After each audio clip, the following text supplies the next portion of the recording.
अस्सलाम वालेकुम। अभी तक इस वीक में हमने ग्राफ्स का इंट्रोडक्शन देखा, उनकी रिप्रेजेंटेशन देखी, देन बीएफएस और डीएफएस के एल्गोरिथम देखी कि वो ग्राफ को कैसे एक्सप्लोर करते हैं। अब एक बहुत इंपॉर्टेंट एप्लीकेशन ग्राफ्स की जिससे आप कम्युनिटीज को डिटेक्ट कर सकते हैं वो स्ट्रांगली कनेक्टेड कंपोनेंट्स हैं।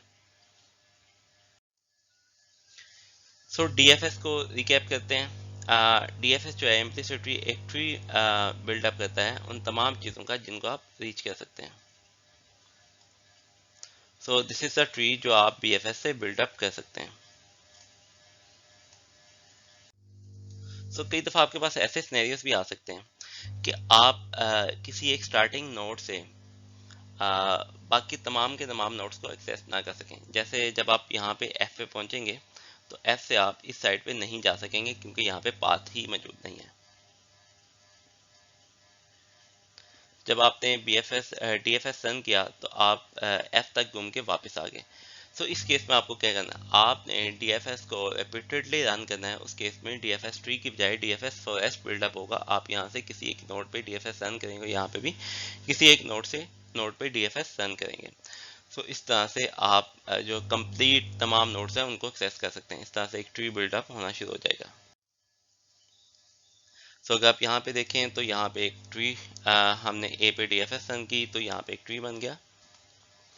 उसके बाद एच आई और जे पे उनको आप एक्सेस नहीं कर सके, उन पे भी आप दोबारा डीएफएस रन करेंगे। एच से हम स्टार्ट करते हैं। एच के 3 चाइल्ड हैं, एफ पहले से कंप्लीट हो चुका है, आई और जे में से आप किसी एक पाथ पे जा सकते हैं। हम आई पे चले गए, आई से आप जे पे मूव कर सकते हैं। यहाँ से आप जे पे चले गए, जे के तमाम चाइल्ड कंप्लीट हो चुके, जे से आप आई पे वापस आ जाएंगे।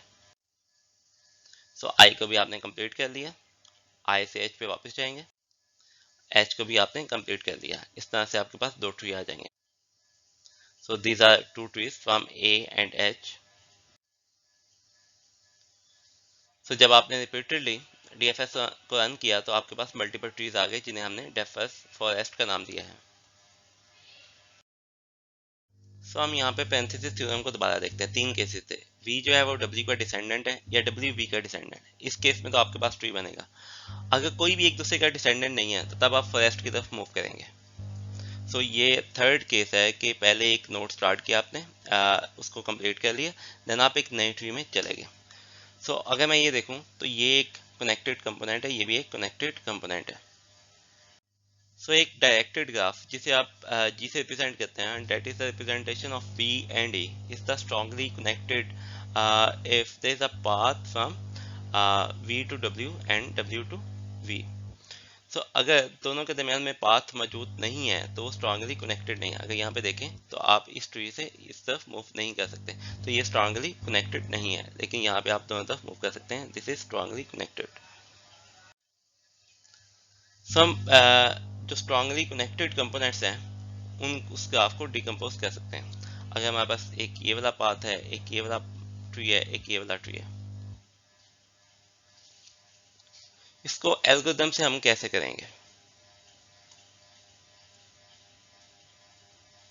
अगेन हमने स्टार्ट में डिस्कस किया कि स्ट्रांगली कनेक्टेड कंपोनेंट की एप्लीकेशंस कहाँ पे हैं। आप कहीं पे भी कम्युनिटीज को डिटेक्ट कर सकते हैं, या डाटा एक जगह से दूसरी जगह ट्रेवल करता है, वहाँ से आउट गोइंग या इन गोइंग उसकी है या नहीं है। लेट्स से इंटरनेट के एग्जांपल देखते हैं। हमारे पास ये कुछ वेबसाइट्स हैं जो आपस में एक दूसरे से डाटा शेयर करती हैं। यहाँ पे गूगल सर्च है जिसको मुख्तलिफ वेबसाइट्स एक्सेस करने की कोशिश करती हैं। अगर हम इस एक डिस्कनेक्टेड रीजन को निकाल भी दें तो बाकी हम क्लियरली यहाँ पे कम्युनिटीज बिल्डअप कर सकते हैं। What is the algorithm for finding the connected components? First step is to perform the DFS to create a DFS forest. You can choose any starting vertex in order and keep track of the finishing time. जैसे ही आपने उस पर DFS complete की, जितने भी edges हैं graph पे उनको रिवर्स कर दें, उस पर दोबारा DFS परफॉर्म करें ताकि एक दोबारा हम DFS फॉरेस्ट बना सकें। लेकिन इस दफ़ा फिनिशिंग टाइम के हिसाब से आपने डिसेंडिंग ऑर्डर में उसको चलाना है। अगर जिसका फिनिशिंग टाइम हाईएस्ट है उसको सबसे पहले आप पिक करेंगे और उस नोड के ऊपर डीएफएस चलाएंगे।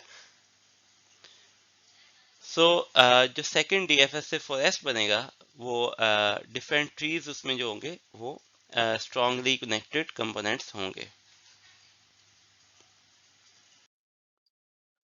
इसमें एग्जांपल देखते हैं कि इस पे हम कैसे रन करके इसमें स्ट्रांगली कनेक्टेड कंपोनेंट्स निकाल सकते हैं। ये उसी तरह से एक इंटरनेट का ग्राफ है जहाँ पे डाटा एक वेबसाइट से दूसरी वेबसाइट पे फ्लो होता है, और इसमें ये कंपोनेंट्स हैं जो यहाँ पे बने हुए हैं। इसको एल्गोरिथम से कैसे निकाला जा सकता है। किसी भी वर्टेक्स से स्टार्ट कर लें और उस पर डीएफएस चलाएं। मैंने ये जो वर्टेक्स है उससे स्टार्ट किया, उसका स्टार्ट टाइम सेट कर दिया। उसके बाद नेक्स्ट जो है उसका स्टार्ट टाइम 1 सेट हुआ। उसके बाद नेक्स्ट नोड, उसके बाद नेक्स्ट नोड। अब यहाँ से मजीद कोई नोड नहीं है, इसको हम फिनिश टाइम सेट करके यहाँ से वापस आ जाएंगे। इसका फिनिश टाइम सेट किया। इस नोड का भी आगे मजीद कोई नोड नहीं है जिसे एक्सप्लोर करना है, इसका भी फिनिशिंग टाइम 5 सेट कर दिया। इस नोड पे जहाँ से आए थे वहाँ पे वापस जाएंगे। इसके मजीद चाइल्ड एक्सप्लोर करेंगे। इस नोड का मजीद कोई चाइल्ड नहीं है जिसे एक्सप्लोर किया जा सकता है, इसे हम ग्रीन करके वापस आ जाएंगे। जहां से हमने स्टार्ट किया उसको भी हमने उसका भी फिनिश टाइम सेट कर दिया। जो स्टार्ट 0 है उसका फिनिश टाइम 10 सेट हो गया। जो पहला स्टेप ये था कि हमने डीएफएस इस पे परफॉर्म करना है और डीएफएस फॉरेस्ट क्रिएट करना है।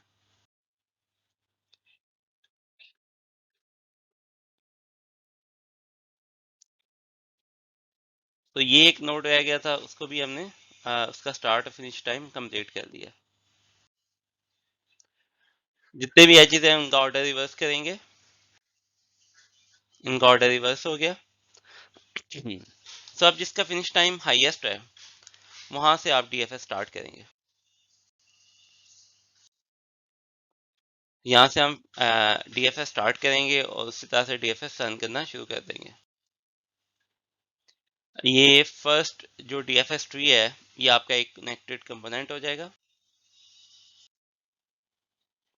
फिर मजीद आगे कंपोनेंट्स में मूव करेंगे।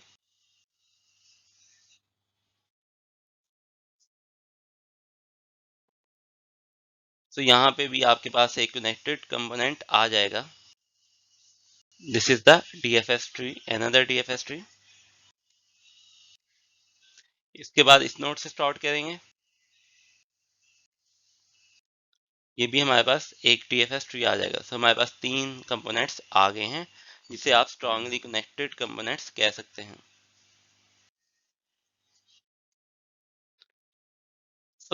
Eight the end we have one question कि ये एल्गोरिथम करेक्ट है या नहीं, ये क्यों वर्क करता है। This is the strongly connected component graph. जितने भी स्ट्रांगली कनेक्टेड कंपोनेंट्स हैं उन्हें आप एक सिंगल वर्टेक्स समझ लें। अगर आपके पास ये वाला एक कंपोनेंट है, ये कंपोनेंट है, ये कंपोनेंट है, इन सबको ओवरऑल 3 वर्टेक्स आप कंसिडर कर लें।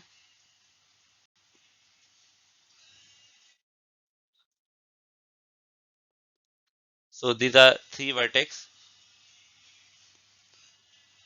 हम ये कहते हैं कि SCC ग्राफ जो है वो एक डायरेक्टेड ए साइक्लिक ग्राफ है। ए साइक्लिक ग्राफ से मुराद ये है कि इस ग्राफ में कोई साइकिल्स नहीं है। अगर ऐसा होगा, साइक्लिक ग्राफ होगा, तो वो एक सिंगल कंपोनेंट में मर्ज हो जाएगा। किसी भी स्ट्रांगली कनेक्टेड कंपोनेंट का फिनिश टाइम उस पूरे कंपोनेंट में से किसी भी वर्टेक्स का लार्जेस्ट फिनिश टाइम होगा। ये हमारे पास एक कंपोनेंट है, इसके अंदर 3 नोड्स हैं, तीनों का फिनिश टाइम दिया गया है। इस पूरे के पूरे नोड का फिनिश टाइम क्या होगा, 10 होगा, that is largest. Start time lowest time होगा। लास्ट स्लाइड में मैंने ये आइडिया दिया कि इस एल्गोरिथम की करेक्टनेस कैसे जज की जा सकती है। इसको समराइज भी कर देता हूँ। कि जब भी आपने इस एल्गोरिथम की करेक्टनेस फाइंड आउट करनी है तो आप पेंथेसिस थ्योरम की हेल्प ले सकते हैं। जो एक कनेक्टेड कंपोनेंट है उसे सिंगल वर्टेक्स समझ के उसका स्टार्ट फिनिश टाइम बता के आप उसके ऊपर ए साइक्लिक ग्राफ कंसिडर करने के बाद टोपोलॉजिकल सॉर्ट चला सकते हैं। ये दो मेन चीजें हैं, पेंथेसिस थ्योरम और टोपोलॉजिकल सॉर्टिंग। ये दोनों आपको हेल्प करेंगे इस एल्गोरिथम की करेक्टनेस फाइंड आउट करने में। So this is just an idea, आप इसको मजीद एक्सप्लोर कर सकते हैं। तो अभी तक हमने ये देखा कि डेप्थ फर्स्ट सर्च से हमें दो चीज़ें पता चलती हैं।